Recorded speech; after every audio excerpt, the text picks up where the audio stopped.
आज के इस खास डीप डाइव में स्वागत है। आज हमारे पास जो स्रोत सामग्री है उसमें कई दिलचस्प आर्थिक लेख, कुछ शोध पत्र और काफी विस्तृत नोट्स शामिल हैं। ये सभी एक ऐसी ऐतिहासिक घटना पर आधारित हैं जिसने आधुनिक वित्तीय दुनिया के कई बड़े भ्रम तोड़ दिए थे। आज का हमारा विषय है नॉर्दर्न रॉक बैंक संकट। बिल्कुल।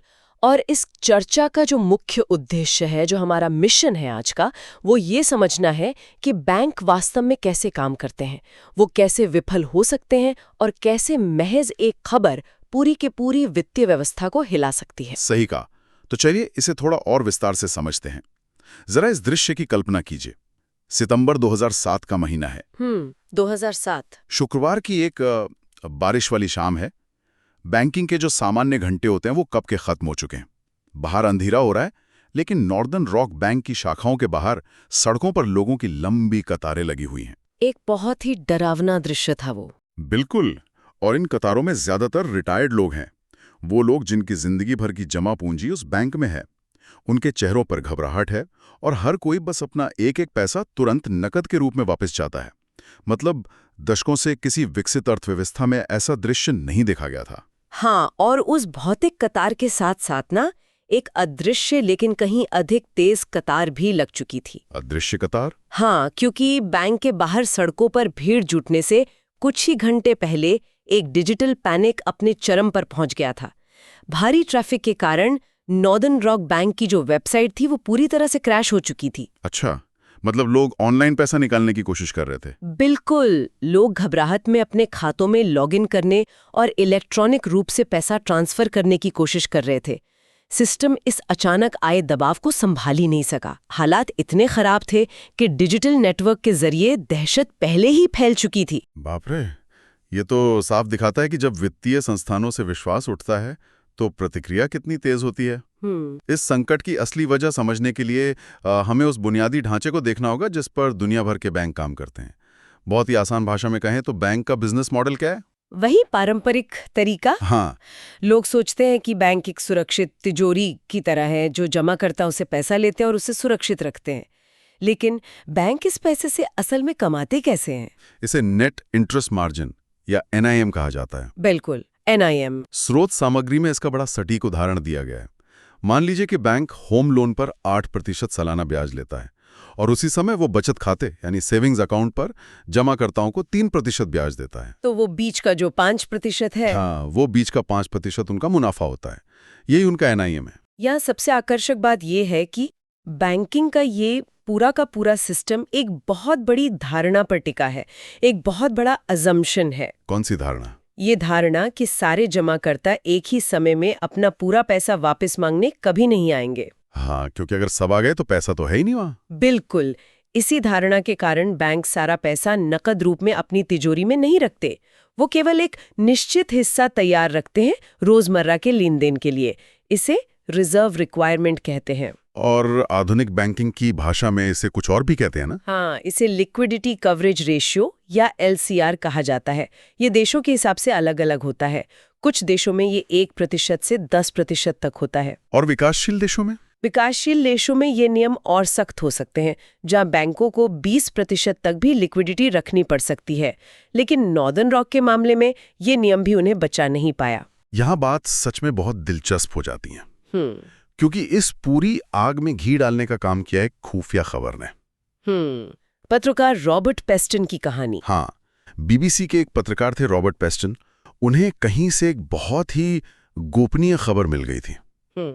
खबर ये थी कि नॉर्दर्न रॉक बैंक ने ब्रिटेन के केंद्रीय बैंक यानी बैंक ऑफ इंग्लैंड से आपातकालीन मदद मांगी थी। Emergency support. बिल्कुल।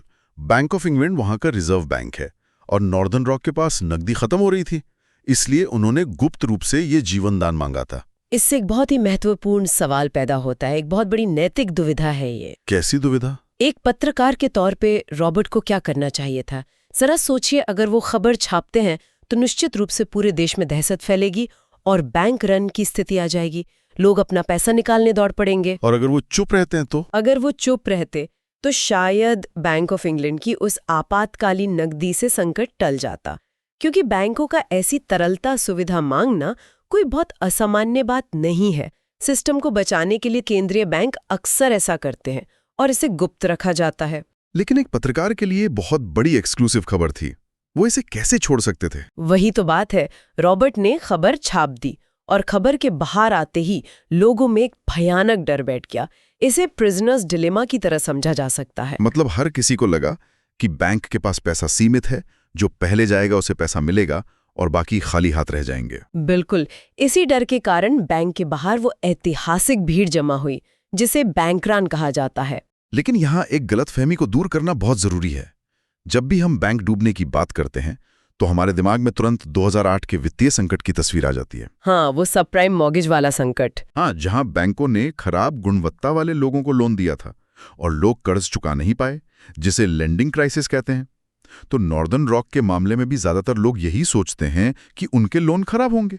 अगर हम इसे व्यापक संदर्भ से जोड़ें तो नॉर्दर्न रॉक की समस्या ये बिल्कुल नहीं थी। अच्छा। हाँ, स्रोत बहुत स्पष्ट रूप से बताते हैं कि उनके द्वारा दिए गए लोन की गुणवत्ता, उनकी एसिड क्वालिटी बहुत अच्छी थी। उनका डिफॉल्ट रेट तो बाजार के औसत से भी कम था। मतलब जिन लोगों ने घर के लिए कर्ज लिया था वो ईमानदारी से पैसा लौटा रहे थे। बिल्कुल लौटा रहे थे। ये लेंडिंग क्राइसिस था ही नहीं, ये शुद्ध रूप से लिक्विडिटी क्राइसिस था, नकदी का संकट। तो फिर इतना अच्छा कर्ज देने वाला बैंक नकदी के संकट में फंसा कैसे? क्योंकि उनका बिजनेस मॉडल बाकी बैंकों से बिल्कुल उल्टा था। आमतौर पर बैंक अपनी फंडिंग के लिए आम लोगों के बचत खातों पर निर्भर करते हैं, जिसे स्टिकी मनी कहते हैं। क्योंकि लोग रोज रोज अपना बैंक अकाउंट नहीं बदलते।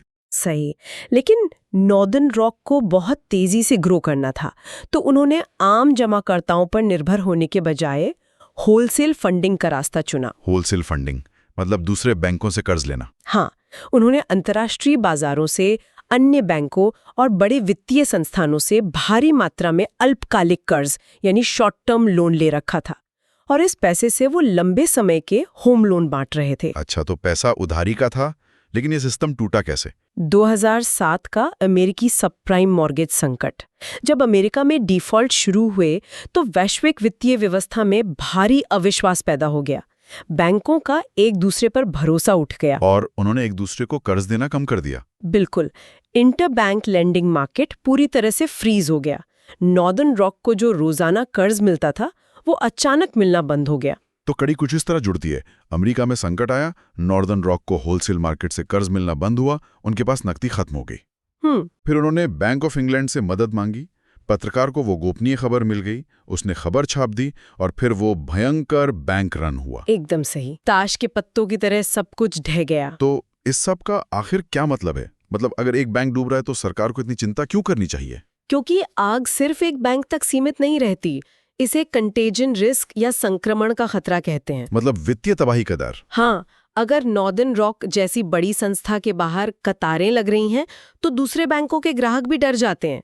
वो सोचते हैं क्या हमारा बैंक सुरक्षित है, और वो भी अपना पैसा निकालने दौड़ पड़ते हैं। और इसे मल्टी बैंक कोलैप्स कहते हैं, जो पूरी अर्थव्यवस्था को खत्म कर सकता है। बिल्कुल, इसी तबाही को रोकने के लिए सरकार और बैंक ऑफ इंग्लैंड को सामने आना पड़ा। बचाव कार्य शुरू हुआ। उन्होंने क्या कदम उठाए? ब्रिटिश ट्रेजरी ने तुरंत घोषणा की कि वो नॉर्दर्न रॉक के सभी जमाकर्ताओं के पैसे की 100% गारंटी लेंगे। मतलब सरकार ने जिम्मेदारी ले ली? हाँ, जब लोगों को यकीन हो गया कि सरकार उनके पैसे की गारंटी दे रही है, तब जाकर वो दहशत रुकी और कतारें खत्म हुईं। लेकिन नॉर्दर्न रॉक का क्या हुआ? क्या वो बच पाया? एक स्वतंत्र बैंक के रूप में नहीं। उनकी साख इतनी खराब हो चुकी थी कि कोई और बैंक उन्हें खरीदने को तैयार नहीं था। अंततः स्थिति को संभालने के लिए सरकार को उस बैंक का राष्ट्रीयकरण यानी नेशनलाइजेशन करना पड़ा। मतलब करदाताओं के पैसे से बैंक को बचाया गया। हाँ, दहशत को पूरी वित्तीय प्रणाली में फैलने से रोकने का यही एक तरीका बचा था। ये पूरा वाकया सच में आंखें खोलने वाला है। इस चर्चा का सार यही है कि हालांकि वास्तविक बैंक रन बहुत ही दुर्लभ होते हैं, हाँ, रोज रोज तो देखने को नहीं मिलते नहीं, लेकिन लगभग बैंक रन जैसी स्थितियां ज्यादा आम है। होलसेल बाजारों में लिक्विडिटी अक्सर टाइट होती है, लेकिन राहत की बात यह है कि केंद्रीय बैंक अक्सर पीछे रहकर ऐसे बैंकों को बचा लेते हैं और बात जनता तक पहुंचने ही नहीं देते। और ये ही स्पष्ट करता है कि ये जानकारी हम सभी के लिए क्यों जरूरी है।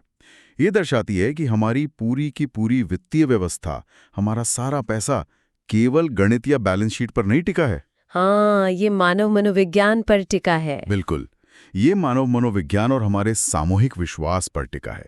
जिस दिन वो विश्वास टूटता है, सारे नियम धरे के धरे रह जाते हैं। सही कहा। अब इस चर्चा का अंत मैं एक बहुत ही गहरे और नए विचार के साथ करना चाहूंगा, जिस पर सच में विचार किया जाना चाहिए। बताइए। जरा सोचिए, 2007 में जब वेबसाइट क्रैश हुई थी, तब भी लोगों को बैंक के बाहर लाइन में लगने में कुछ घंटों का समय लगा था। उस समय ने सरकार और केंद्रीय बैंक को सोचने का मौका दे दिया। उन्हें प्रतिक्रिया देने का समय मिल गया था। लेकिन आज के इस डिजिटल दौर को देखिए, जहां पलक झपकते ही सोशल मीडिया पर खबरें वायरल होती हैं। हाँ, एक ट्वीट और पूरी दुनिया में खबर फैल जाती है। और सिर्फ खबर ही नहीं, मोबाइल बैंकिंग ऐप्स के जरिए सेकंड्स में लाखों करोड़ों रुपए ट्रांसफर हो जाते हैं। तो सवाल ये है कि क्या कोई आधुनिक बैंक रन दिनों या घंटों के बजाय कुछ ही मिनटों में नहीं हो सकता? ये तो बहुत ही डरावनी संभावना है। बिल्कुल। और क्या भविष्य में किसी भी केंद्रीय बैंक के पास इस तरह के एल्गोरिदम और डिजिटल पैनिक को रोकने का समय बच पाएगा? इंसान के सोचने से पहले ही मशीनें पैसा खींच लेंगी। ये एक ऐसा सवाल है जिसका जवाब शायद आने वाला वक्त ही देगा, लेकिन वित्तीय नियामकों के लिए ये सबसे बड़ी चुनौती है। बिल्कुल। इसी विचार के साथ हम आज के इस डीप डाइव को यहीं समाप्त करते हैं। स्रोत सामग्री के इतने जटिल विषय को हमारे साथ समझने के लिए बहुत बहुत धन्यवाद।